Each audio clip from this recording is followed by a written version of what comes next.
I was thinking when it came to playing a very sweet and very innocent young high school teenage girl who falls in love with a much older, blood-gargling, nocturnal oddball. Did you talk to Evan Rachel Wood maybe about how this feels? Because I would think there's a certain degree of crossover there for you. Aw. No, man. I hope she sees this interview. So do I. Yeah. No. I know they split up now, but I would think there was some sort of, degree of across the great divide for her too, of having to deal with perception and how people feel about that. But it was a joke question. Right. I know, I'm really not funny, I'm sorry. Okay, that's okay.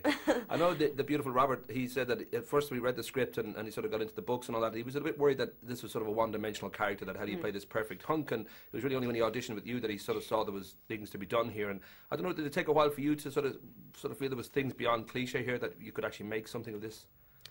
Yeah, the first contact that I had with the whole project, I had never heard of the book, and I was working on something else and not wanting to stray. I didn't have the mind space. I didn't have the capacity to think about something else at the time, and it was like forced on me. And so I was like, no, seriously, I don't have time. And so they gave me a synopsis of the thing, and it was terrible. It was like, in a sentence, it does sound very trite and shallow.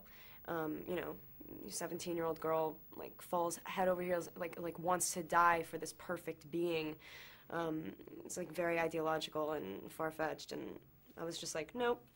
But I read the script and seriously begged for the audition, because I told them already, and then I called back and I was like, no, please, can I audition for this? And it's definitely, I mean, at least for Rob, he plays a character who's supposed to be perfect, but he's very flawed. I mean, he's 108 years old. He's lived forever alone and sort of hating himself.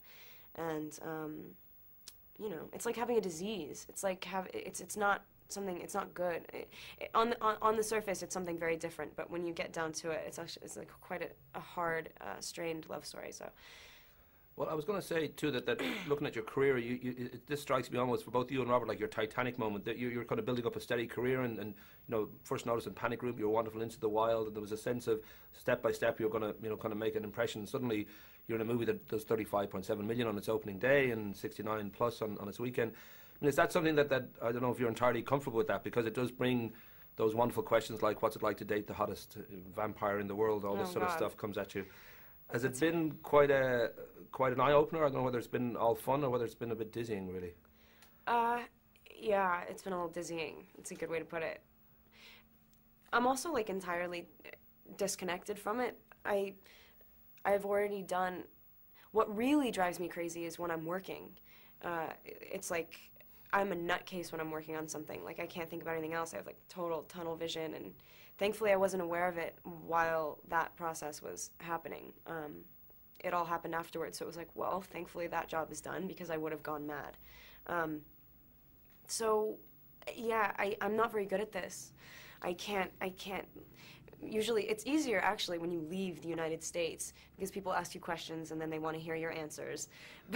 But in the States, it's sort of like, so what is it like kissing a vampire? It's like, well, come on, man, I don't know. Never done it.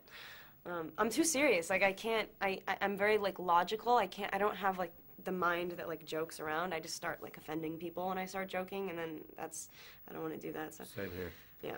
Obviously, my first question was almost offensive to you. Right. Yeah. But this notion that your mom's a script supervisor, your dad works for TV, he's a producer, and you're born in LA, and I don't know whether there was a kind of part of you, and you said you were kind of a loner growing up, whether this life was pretty much a given. I don't know whether you ever thought, maybe I'll become a plumber. Was it always going to be this, do you think, or? No, actually, like, in the beginning it was pretty arbitrary. I fell into going to auditions, and I was, like, turned away vehemently from all, like, the kiddie shows and stuff, because I was too serious and not funny. And I did a movie called Speak, this, like, Lifetime movie, and that was the first time I was like, wow, this feels like breathing, like, this feels like something that I have to do.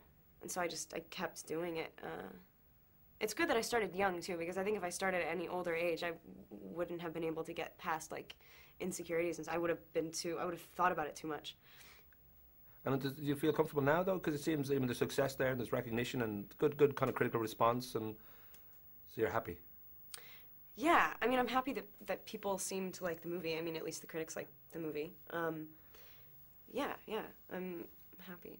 Rock and roll. I'm giving the friendly finger to wrap up. Oh, okay. Very nice to talk to you, dear. Yeah, same here. Thanks. Have you got a bit of time? You just probably should